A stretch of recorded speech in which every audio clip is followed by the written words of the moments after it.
ये हमारे 5 गांव हैं जिसमें ढंढूर बीड़ है। बीड़ बबरान की 2 ढाणियां हैं, एक बड़वाली ढाणी है, एक पक्की डिग्गी है, एक गांव पीरा वाली है और एक राजीव नगर झीड़ी है। ये 5 गांव को उजाड़ने के जो नोटिस हैं सरकार ने 2014 में जारी किए थे। उस समय भी हमने 5 गांव की एक संघर्ष समिति बना के और आंदोलन किए। 2 बार उस मौके के जो मुख्यमंत्री थे मनोहर लाल खट्टर जी, उनके साथ हमारी वार्तालाप हुई, जिसमें ये तय किया गया कि कुछ नॉर्म थोड़ा बहुत पैसा उस मौके के हम डाल देंगे, जबकि 1972 के हमने लिख के दे रखे थे। चलो, अब क्या हुआ कि उन्होंने 2024 में लोकसभा चुनाव से ऐन पहले एक नोटिफिकेशन जारी किया सरकार ने। उसमें तय कर दिए कि 250 गज जिसके पास जमीन है उसको 2000 रुपये गज, और 250 से 400 गज तक जमीन जो है उसके 3000 रुपये, 400 गज से ज़्यादा जिसके पास जमीन है उसके 4000 रुपये गज प्रति गज पे तय कर दिए, जो बहुत ज़्यादा है, क्योंकि 99% लोग यहाँ अपनी मजदूरी करके अपना पेट पालने का काम करते हैं और मकान बनाए हुए हैं। कभी एक पंचायत होती, आज 5 पंचायतें काम कर रही हैं चुनी हुई। आंगनवाड़ी केंद्र है, वहाँ बिजली है, सड़कें हैं और दूसरी चीज़ें हैं, सुविधाएं हैं। तो असल में जो मुद्दा है आज का, क्योंकि ये जब इसका विरोध हमने उस टाइम भी किया था, लेकिन आज का जो मुद्दा है, कल जैसे नायब सिंह सैनी जी 2-3 यहाँ हिसार में अपनी जनसभा चुनाव के समय पे करके गए हैं, तो उन्होंने घोषणा की है कि 1955 के और 1956 के कलेक्टर जो रेट थे उसके हिसाब से लंबी किस्तों में ये आपके मालिकाना हक देंगे, रजिस्ट्री हम देंगे। तो इसका मतलब जो 2024 में उसने 250 गज के ऊपर 2000 रुपये 3000 रुपये जो नोटिफिकेशन जारी किया, और उसमें 5 अधिकारी नियुक्त कर दिए, जिला के उच्च अधिकारी, जो कमेटी बना दी, वो नोटिस जारी जैसे करेंगे उसके बाद वो पैसे भरवाने की प्रक्रिया शुरू होगी। लेकिन सच्चाई यह है कि उस नोटिफिकेशन के बाद भी ना तो कोई पैमाइश की गई और ना कोई उसकी कमेटी का गठन किया गया, ना उस कमेटी का कोई नोटिस आया ताकि उसके ऊपर बातचीत की जा सकती थी प्रशासन से, सरकार से। और अब 55 के 56 के रेट की घोषणा वो कर रहे हैं, तो इससे साफ ये लगता है कि एक चुनावी जुमला है। और ये चुनावी जुमला जो करते हैं, तो इस जुमले में हमारे ये जो मतदाता है 5 गाँव के, ये झांसे में आने वाले नहीं है। तो हमारी संघर्ष समिति का फैसला ये हुआ कि हमें प्रेस कॉन्फ्रेंस के माध्यम से लोगों को बताना चाहिए कि अब भी ये हमें गुमराह कर रहे हैं। लोग पहले उपचुनाव में वोट ले लिए, फिर लोकसभा में ले लिए, अब भी ये ऐसा ही करना चाहते हैं। इसलिए कम से कम लोगों को सही चीज़ों की जानकारी होनी चाहिए। ज़्यादातर यहाँ अशिक्षित या अनपढ़ या कम शिक्षित लोग बसे हुए गरीब लोग, तो उनको कम से कम ये गुमराह ना कर पाएँ। मुख्य सवाल हमारा ये है। क्या कुंभी बिश्नोई पे लगातार इस मसले को लेकर सवाल पूछे गए अलग अलग गाँव में, क्या उसका कोई दबाव है ये? हाँ, दबाव तो जब 5 गांव की संघर्ष समिति हम लगातार जो मौजूदा विधायक को हराता दिख रहा है, तो उन लोगों से मिले, दूसरी राजनीतिक पार्टी लोगों से मिले कि आज चुनावी जो आप लेके आ रहे हो, तो कम से कम हमारा मुद्दा उठना चाहिए 5 गाँव का। तो एक ये दबाव उसके ऊपर था, और अभी वोट भी लेना तो उनको भी मालूम हो गया कि विरोध तुम्हारा है इन गाँव में, तो तब ये चुनावी जुमला उन्होंने ये घोषणा एक किस्म से की है। संघर्ष समिति उसको समर्थन करेगी जो इनको हराएगा। आज के दिन जो हराता दिख रहा है वो कांग्रेस पार्टी है, जिसके उम्मीदवार चंद्र प्रकाश हैं। तो इस पे क्या बोलते हैं वो लोग, जबकि इन्होंने घोषणा भी की है, चंद्र प्रकाश जी ने भी, और आदमपुर के रैली में इन्होंने घोषणा की है।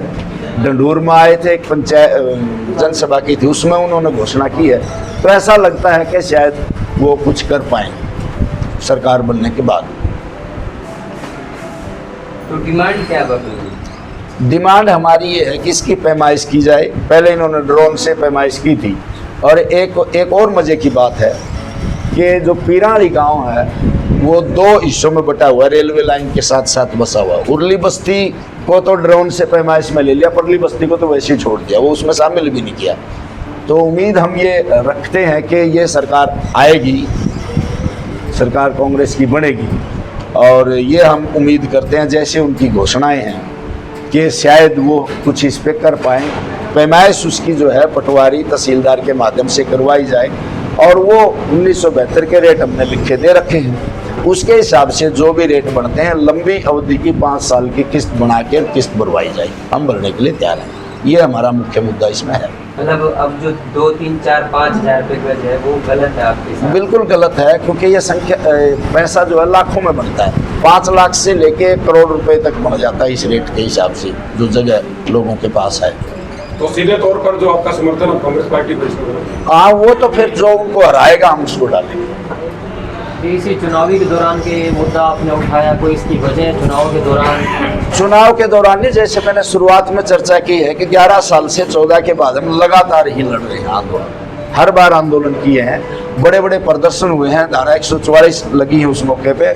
और आपको याद हो, बहुत लोग जानते हैं कि 37 दिन हमारा धरना, जब दुष्यंत चौटाला भी सांसद थे, 37 दिन धरना हमारा परिजात चौक पे चला है। जो उस मौके के डीसी थे उन्होंने बुला के अशोक मीणा जी हमसे बातचीत की और सरकार से बातचीत करो आश्वासन दिया था। आश्वासन पे वो धरना उठा था, हुआ कुछ नहीं। मौजूदा पार्टी के नेता तो कहते हैं कि मालिकाना हक आपको दे दिया गया है। हाँ, वो हम बता चुके हैं, बताने लग रहे हैं कि वो जुमला चुनावी जुमला है, क्योंकि इसी 2024 में जब लोकसभा के चुनाव थे, एन पहले उन्होंने रेट तय कर दिए 250 गज पे रोड में, जो बता चुका है।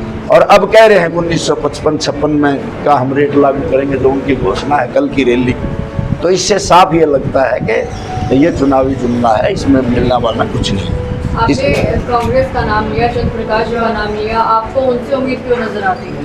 उनसे उम्मीद यूँ नजर आती है कि लोकसभा के चुनाव के अवसर पर भी भूपेंद्र हुड्डा जी ने घोषणा की कि हमारी अगर सरकार बनी तो हम ये 1972 के जो रेट आपने लिखे दे रखे हैं वो हम लागू करेंगे। अभी भी उन्होंने घोषणा की है। और क्योंकि इसलिए भी एक उससे उम्मीद ये लग रही है कि मौजूदा सरकार 10 साल रह ली, वो करते तो तब कर देते, क्योंकि आंदोलन तो हमारे शुरू का ही चला हुआ है। तो उम्मीद वो किससे करें?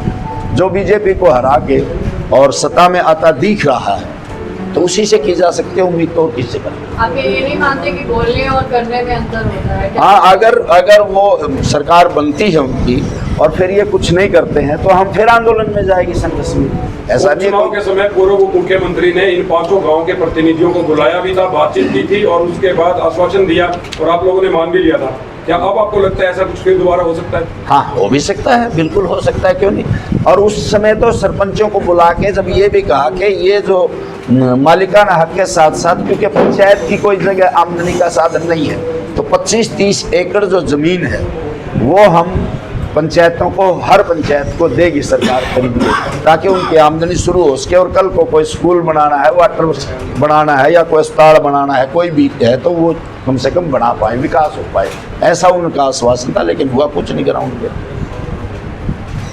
कोई मैसेज जो आप देना चाहेंगे? मैसेज तो हम आदमपुर की जो मतदाता है और बल्कि पूरे हिसार और हरियाणा के जो मतदाता हैं कि हमारे 5 गांव की जो हालात बनी हुई है, एक उजड़ने का, एक छत तो बड़ी मुश्किल से मिलती है, बड़ा मुश्किल से जैसे तैसे मकान बनाता है गरीब आदमी, और वो अगर उजाड़े जाएं तो बड़ा तकलीफ होती है, बड़ा दर्द होता है। तो हम तो पूरे हरियाणा की मतदाताओं से हम कहना चाहते हैं कि बीजेपी को कम से कम हराएंगे तो हो सकता है हमारे 5 गांव हमारे बच जाएं उजड़ने से। ऐसी उम्मीद, हम ऐसा संदेश देना चाहते हैं। तब इन्होंने हमारी आवाज़ को बुलंद किया और तब बाई इलेक्शन आया है विधानसभा में आदमपुर का।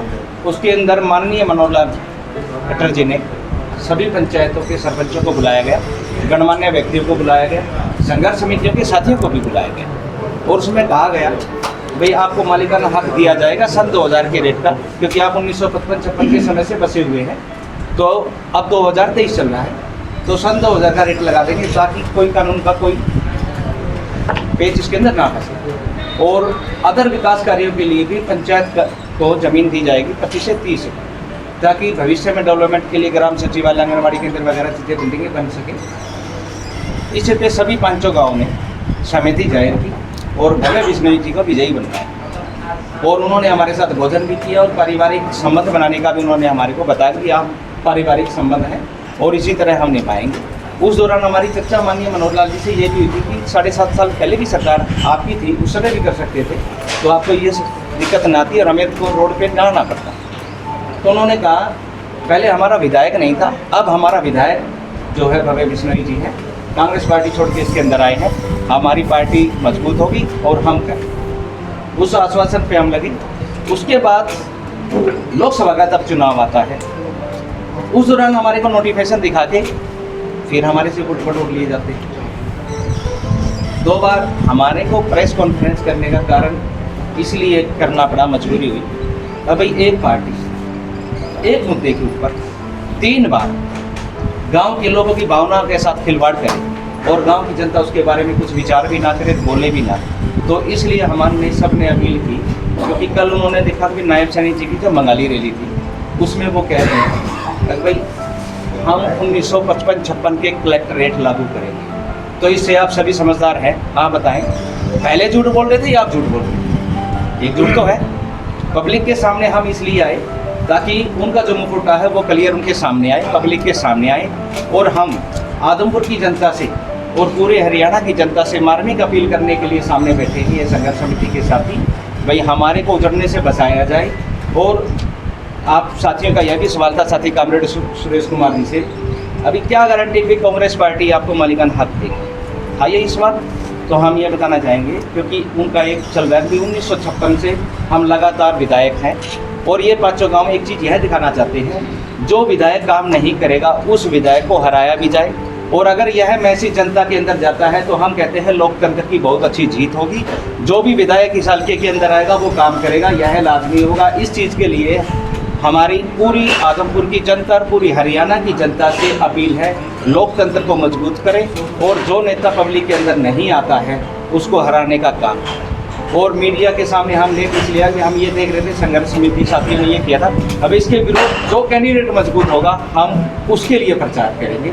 तो हमने देखा कि उनके सामने कांग्रेस पार्टी के चंद्र प्रकाश जी उम्मीदवार मजबूत है, तो हम उनके समर्थन के लिए आज बीच में उतरे हैं। और उन्हें अपील करते हैं आदमपुर की जनता से, मार्मिक अपील है हमारी, अगर भाई हमारा साथ दे, हमारे को जुड़ने से बचाया जाए। हमारी संघर्ष समिति के अध्यक्ष हैं पूर्व सरपंच है फूलचंद जी, हमारे पूर्व सरपंच हैं पीराली से, संघर्ष समिति के उपाध्यक्ष हैं बशीर सिंह जी हैं पूर्व सरपंच डंडोर गांव से ही, ये पम्मा जी हैं पीरा वाले गांव से, हाँ वो रमेश नापा हैं डंडोर गांव से, अनुपाल जी भी हमारे बीच में ब्लॉक समिति सदस्य बीड़ बबरान से, और जगदीश नंबरदार जी भी हैं हमारे डंडोर की पंचायत से। वो सारे लोग शामिल हैं। हम वो प्रेस नोट आपको जो जारी करेंगे उसमें सबके नाम दे रखे हैं।